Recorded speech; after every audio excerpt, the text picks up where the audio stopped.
Reliving the best moments in our area athletes' lives. This is Championship Reflections. When the Fort Morgan Mustangs won 7 wrestling titles, with 5 of those coming from 1969 through 1973, and 2 others in 1980 and 1981, there was one constant. Hall of Fame head coach Stan Lampe, whose early days helped lay the foundation for a lifetime in the sport of wrestling. I started wrestling in St. Francis, Kansas, when I was about in the 6th or 7th grade. We had a real good coach. He started a youth program in the junior high and stuff, and then I wrestled my freshman year, and then we moved to Ray, Colorado. My dad had some retirement situations, and they didn't have wrestling in Ray at that time, and we kind of worked on it for a couple of years, and they put it in my senior year, so I got to wrestle my senior year in Colorado and did pretty well, and then kind of got recruited to go to college, and I enjoyed the college wrestling situation, and when I got out of college, I said, well, I've taken a lot of phys ed classes, and I've been involved in sports all my life, so I guess I'll be a teacher and a coach. So that's kind of what got me started. Ray Jenkins was your head coach at the University of Colorado. Was he one of your mentors and motivators to help you get into coaching, or did you have other mentors and coaches that helped lead you to the coaching situation you would eventually be in? Well, yeah, I'd never heard of Ray Jenkins until he came down to the farm and recruited me, and so my best buddy was going to go up to CU anyway, so that kind of sealed it, and I said, well, I'll go up and give it a try, and he was basically a football man, but he was just filled in as a wrestling coach, and he done fine.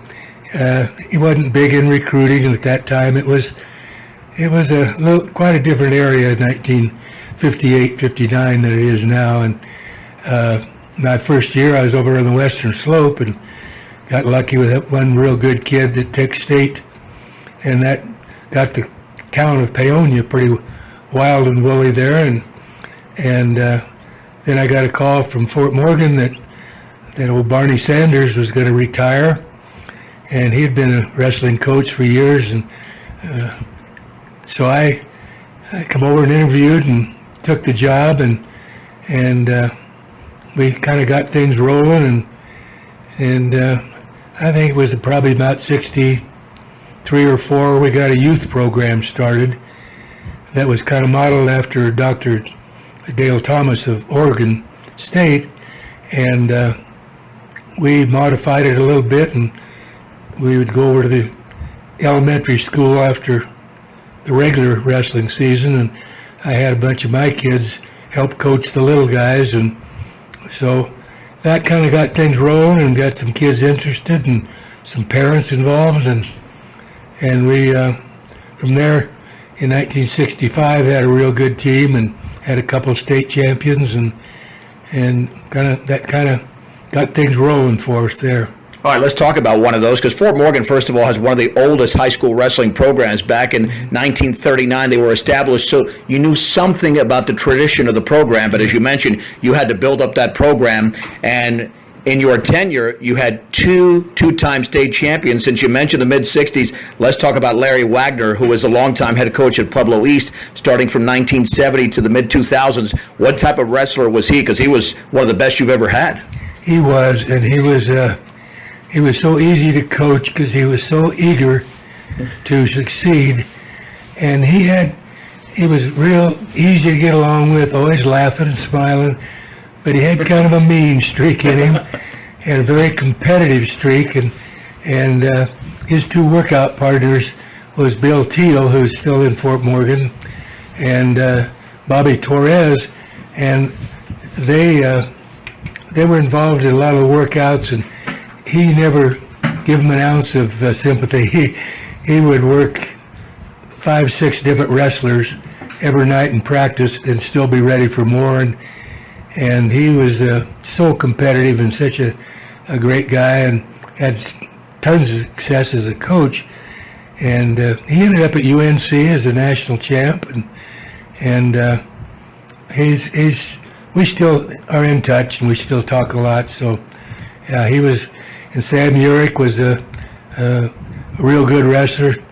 He come from behind in the finals and turned this kid from Loveland over and got a near fall, and that brought us alive. So, yeah, about one more win there in '65, we'd have been state champs, but we just didn't quite get there. Grand Junction, Mount Rose at that time were the dominant wrestling teams in the state, so we competed well with them, though.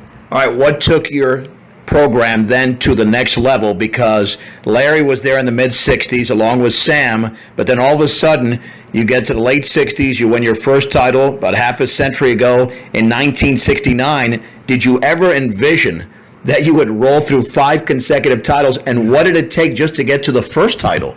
No, we worked real hard between well, we had a good team again in '66 when Larry Wagner and those boys graduated. And '67, '68 was kind of a rebuilding. We lost a lot of good kids, and we just didn't quite have the recipe for things to get better until a bunch of those kids that were coming up as sophomores and juniors, and all of a sudden we had about 6 really good seniors on that team in '69, and I think darn near every one of them placed in state.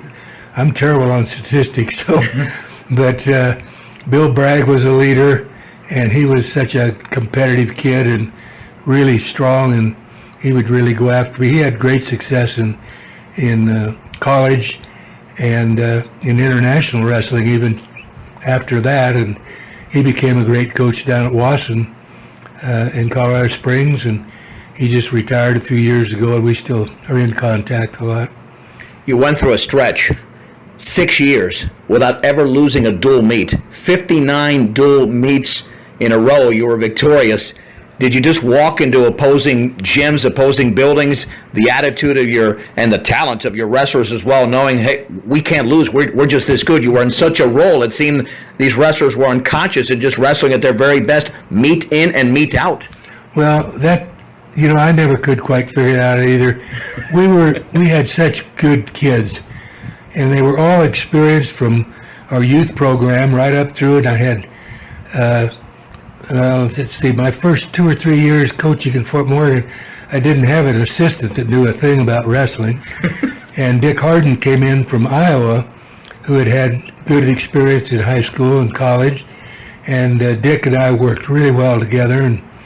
And so we had real good junior high coaches there during those years.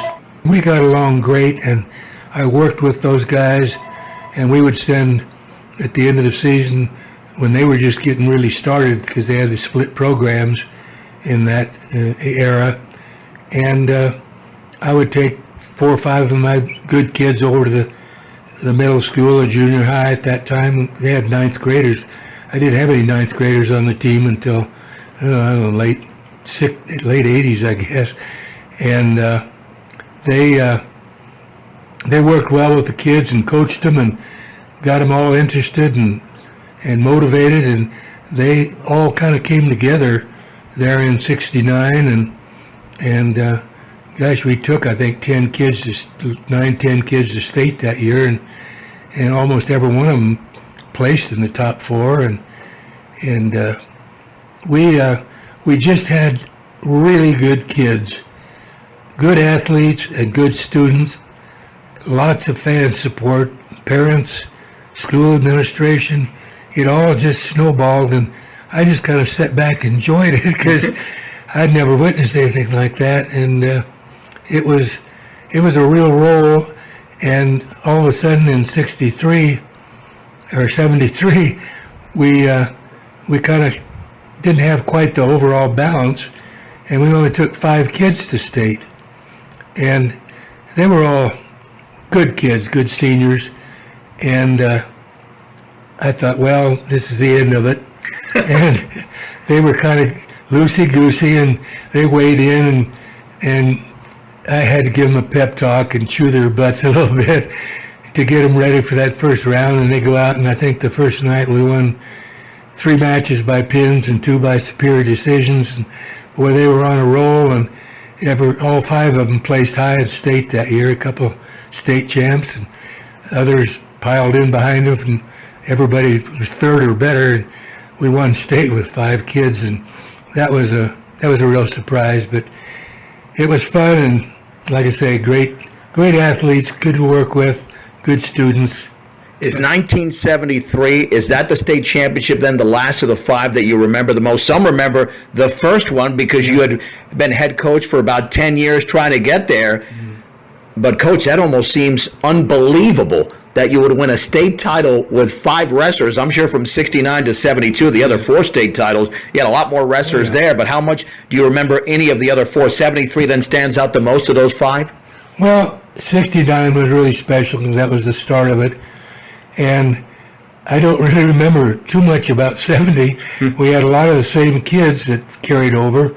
And in 72, we had a great bunch of wrestlers and kids, students, Bob Bragg and Randy Graff, Steve Thompson, and then I think you had Bob Pogarels as well. Bob Pogarels, he was a wild man. He made up moves as he wrestled, and I never could figure out what he was going to do next. And 72 and 73 were kind of the culminating years of a pretty successful run, and it was a lot of fun. I sat back and just sat in my chair and smiled and hoped they would out and did what they could do. In your later years, you've been at many Fort Morgan Mustang wrestling duels and meets, and you could sit virtually anywhere you want.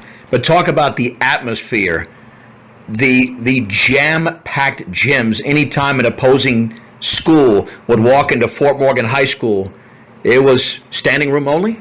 Oh, yeah. We, during those years, of course, everybody loves a winner, and so people really got involved, and the whole school would come to matches, and they would, at that time, they pulled out all 4 of the big bleachers in the gym, top and bottom, and they were packed. We had even standing room crowds, and that was a little intimidating for other teams to come in, and a lot of the coaches said, "Oh, how can you possibly win in Fort Morgan with that kind of support?" And it was kind of true. We had fans that just, if I forget something, I could go to a couple of different fans, and they would give me statistics from way back when, and it was wild and woolly. And then we kind of hit a down slide there for 3 or 4 years, and then all of a sudden, that group of kids that actually graduated in 80,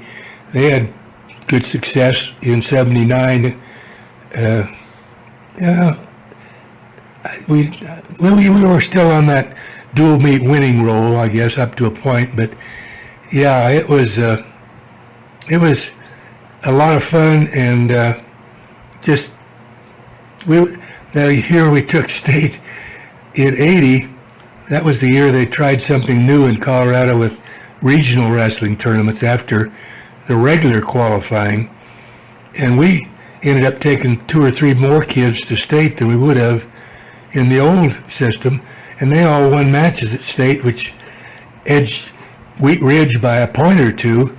And of course, old Lance Hopenadel, he goes out and gets a pin in the finals against the Wheat Ridge heavyweight to wrap it up for us. So he was he was a team hero, yeah. It's nice when you're in a small town to have a family tradition of wrestlers, and you certainly had that, at least with a couple of families. Oh, yeah. Let's start with the Braggs here. You mentioned Bill. Bob won a state championship in 1972, and there comes John along in 1981, and they're not just good, they're all very well accomplished wrestlers. 2 of the 3 were state champions. Yeah, they were. That family stands out in my mind right off the top of the list, because the family was great. I worked with Mary Bragg, who was a nurse at the school, and Charles, and they were such great people, and the whole family. Chuck was the oldest, but he never matured like the others did early. And even Bill he started out as a 165-pounder as a sophomore, and he was a hard worker, and he had kind of a mean streak in him, and he loved to win. And to get a second placer and 2 state champs out of a family, and it was really special. And then we had some others where we had 2 or 3 kids from families, brothers, and the Hope Noddles come along, and they were a fun bunch to coach, and we had a lot of fun. Lance was always he wanted to do cartwheels going out the door before a match, and I said, "No, Lance, we can't ever let you do cartwheels going out to warm-ups." I said, that wouldn't work. So we laughed a few times about things like that, but yeah, it was a good run. What about the contrast between those two brothers? Lance was the big guy who won 2 state championships, and Vince was a 98-pounder who won in 81 along with John Bragg. So you look at Vince and Lance just off of weight alone. I know the talent was there because they won state championships, but how would you compare and contrast those two with their talents and their abilities on the wrestling mat? Well, the reason I think that Lance was big and Vince was the smaller one, I think Lance took all the food off the table, and Vince had to fight for every scrap he got. So he had to cut some weight his senior or junior year to sophomore year. I think he's sophomore year at state, and he was a real good competitor. And I said, well, that was probably the worst coaching job I ever did, because I took him from a first place state champ down to 4th his senior year. But he grew so much every year. He jumped 2 weights every year until he was through his senior. And he wrestled in college at 167, I think. So, yeah, that's a great family, too. And I've stayed close to the Hope Noddle family for a long time. And the Braggs. They're great families. Once you got to the late 70s and you knew you had potential state tournament championship teams, how much did the experience from 69 to 73 help you as a head coach in talking to your players about what the atmosphere was all about? Because at least with a 73 team, even though you sent only 5 to state, they had all these teams from these seasons before, and they knew what to expect. But what about with that second era, that small dynasty you established there, 79, 80, 81, when you won those titles in 80 and 81? Did that really help you from before, knowing how to prepare these particular wrestlers for the state tournament? You know, I've been asked that question a lot. I worked a lot of camps around the state in those years, and they would ask questions similar to that, and I never could quite figure it out. I said, well, in 73, I had no idea we could go up there and be state champ. I said, I just kind of turned them loose, and they were the type of kids that self-motivated, and they made it work. And I think overall, you know, the overall tradition carried over, even from way back in 65. If you don't have good kids, good athletes to work with, you can't win. And I had some great athletes that were not only athletic, but they were good students and great to work with. I don't know, it just seemed like there was a lot of younger kids, or even some of the older ones, that weren't as talented, didn't have that natural ability, but because of the other kids around them, they would go out and win matches. They had no idea they could win because they didn't want to let the team down. And a lot of them come back years later and said that's what made them feel real good about themselves and the team, and they learned something about competing and working hard. And I always had a big sign on the wall, the harder I work, the luckier I get. And a lot of them remembered that and said, that's why I'm a successful person now, because that carried over. And I said, if I want to be successful, I work harder. So, a couple of final things from the coach athlete standpoint, much has been made by some of your former wrestlers about your powerful, your husky voice, and how much that might have been a contributing factor, whether they were intimidated or motivated to be better, and maybe even you had a wrestler or two might impersonate your voice because was that a common theme? Oh, yeah. Lance Hoeknadel especially, and my son Brian, they were up on the mat warming up before I got up there a lot of time, and Lance would be standing there imitating my voice and being the coach until I got up there, and I would catch him a time or two, and that maybe cost him a few 8-count burpees and a couple extra laps. But I always said, people would ask me things about, God, you were on the bench there just yelling like the Dickens, and I said, well, I think the success there might have stemmed from the fact that they couldn't understand what I was yelling, so they just did what they wanted to do. And that probably was the best thing, because if they'd have followed my instructions, they'd have probably gotten beat. So I yelled a lot, but I don't think anybody could hear me much except myself. Final thing, when you look back at your entire career, I mean, you coached at the school for nearly 30 years. You retired in '86. You won 7 state championships. Even to this day, is that somewhat unbelievable, knowing there have been coaches who've been at schools longer? You mentioned Larry Wagner at Pueblo East, one of your former wrestlers. They didn't come close to 7 state championships. No. And here you are at this point of your life, 7 state championships. Your last one was, nearly 40 years ago, but it's just got to be incredible reflecting back on those special days. It was, and I thought a lot about it and the long dual meet winning streak we had and different things, and thinking back when that old gym was just packed with people, and that makes a bunch of young fellows go out on the mat and work a lot harder than they ordinarily would if they were just struggling as a team or as an individual. And I think one thing that really keeps popping up in my mind, at that time, freshmen were not eligible. And so by the time I got them as sophomores, they were already fairly well coached in junior high, and we started wrestling in some summer tournaments in the mid to late 60s, and that gave them some confidence wrestling outside teams and different kids. And at that time, we were in the top division. I mean, it wasn't as categorized as it is now, because we wrestled the Cherry Creeks and the Arvada West and every school as big as they got. We were in that top division, and to win against those kind of schools, that was pretty special. That's Dan Lampe, a Hall of Fame head wrestling coach for the Fort Morgan Mustangs. He coached 15 individual state champions and was also the head coach of 7 team champions, winning those titles in 1969, 1970, 1971, 1972, 1973, 1980, and 1981 in building the Fort Morgan Mustangs Wrestling Dynasty.